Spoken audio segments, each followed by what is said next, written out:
সূর্যগ্রহণ এবং চন্দ্রগ্রহণ এটা আবার কি জিনিস?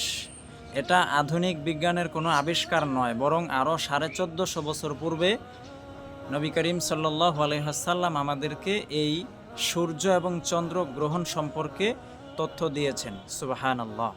সূর্য এবং চন্দ্র এটা যেমন আল্লাহ তাআলার একটি নিদর্শন, তেমনিভাবে এই সূর্য এবং চন্দ্র গ্রহণ হওয়া, এটাকে গ্রাস করে ফেলা, এটাও হচ্ছে আল্লাহ পাকের আরেকটি নিদর্শন। সুবহানাল্লাহ।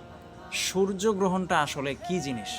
সূর্যগ্রহণটা হচ্ছে যে পৃথিবী এবং সূর্যের মাঝখানে চাঁদ এসে প্রতিবন্ধক হওয়া। সোজা ভাষায় যদি আমি বলি তাহলে এভাবেই বলবো যে সূর্য এবং পৃথিবীর মাঝখানে চাঁদ এসে প্রতিবন্ধক হওয়া, ফলে সূর্যের আলো সরাসরি পৃথিবীতে পৌঁছতে পারে না এবং পৃথিবী অন্ধকার হয়ে যায়। চাঁদের ছায়াটা পৃথিবীর উপর পড়ে, ফলে পৃথিবী অন্ধকার হয়ে যায় এবং পৃথিবী থেকে সূর্য দেখা যায় না। এটাকে বলা হয় সূর্যগ্রহণ।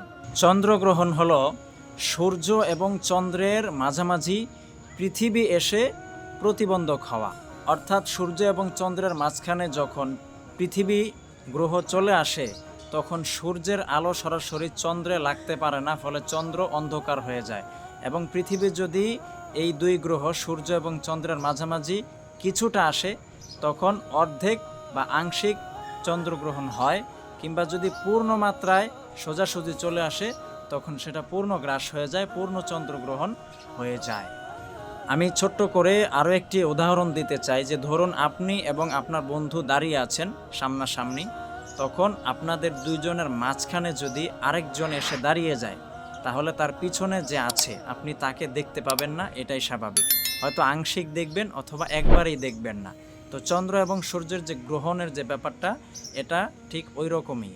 সুতরাং প্রিয় ভাই এবং বোন, যারা আমার এই ভিডিওটি দেখছেন, আশা করছি সম্পূর্ণ দেখবেন।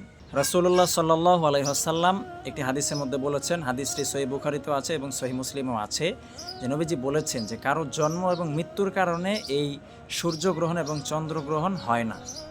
কেউ যদি এটি মনে করে যে কারো জন্মের কারণে হয় তাহলে কিন্তু এটি কুসংস্কার হবে এবং এটি বেদাত হবে।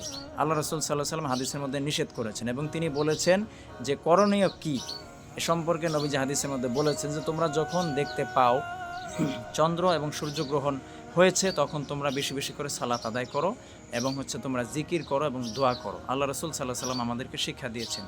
কিছু ভ্রান্তি আমাদের সমাজের মধ্যে রয়েছে, কুসংস্কার, যেমন গর্ভবতী নারী সে যদি কোনো তরকারি বা ইত্যাদি কিছু কাটে তাহলে তার সন্তান নাক কাটা কিংবা কান কাটা হয়ে থাকে, কিংবা সে যদি এই করে তাহলে তার সন্তান ওই হবে, ইত্যাদি কিছু বিষয় আমাদের সমাজের মধ্যে প্রচলিত রয়েছে। আমাদেরকে একটি বিষয় মনে রাখতে হবে, সেটি হচ্ছে যে এই যে চন্দ্র এবং সূর্য গ্রহণ কিংবা চন্দ্র সূর্য, এরা কিন্তু নিজস্বভাবে কারো কোনো ক্ষতি করতে পারে না কিংবা কারো উপকারও করতে পারে না। একমাত্র আল্লাহ সুবহানাহু ওয়া তাআলা তাদেরকে যেই শক্তি দিয়েছেন, যেই ক্ষমতা দিয়েছেন, সেটি দিয়েই কেবল তারা মানুষের উপকার কিংবা ক্ষতি করতে পারে, সেটি সম্পূর্ণ আল্লাহর ইচ্ছায়। যেমন চন্দ্র সূর্য আমাদেরকে আলো দেয়, এই আলো থেকে আমরা উপকৃত হই, সেটিও আল্লাহর ইচ্ছায়, তাদের নিজস্ব কোনো ক্ষমতায় নয়। সুতরাং প্রিয় ভাই এবং বোন, চন্দ্র এবং সূর্য গ্রহণ এটি মহান আল্লাহ তাআলার একটি নিদর্শন। এটি কোনো খারাপ ইঙ্গিত বা খারাপ কোনো বিষয়কে এটি বহন করে না। সুতরাং আমরা যদি এমনটি মনে করি তাহলে এটি কুসংস্কার এবং বেদাত হবে।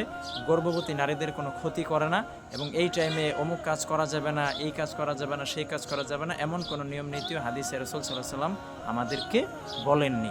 সুতরাং আল্লাহ তাআলা আমাদেরকে বুঝার এবং আমল করার তৌফিক দান করেন। ভালো লাগলে এই ভিডিওটি শেয়ার করে দেবেন। আসসালামু আলাইকুম।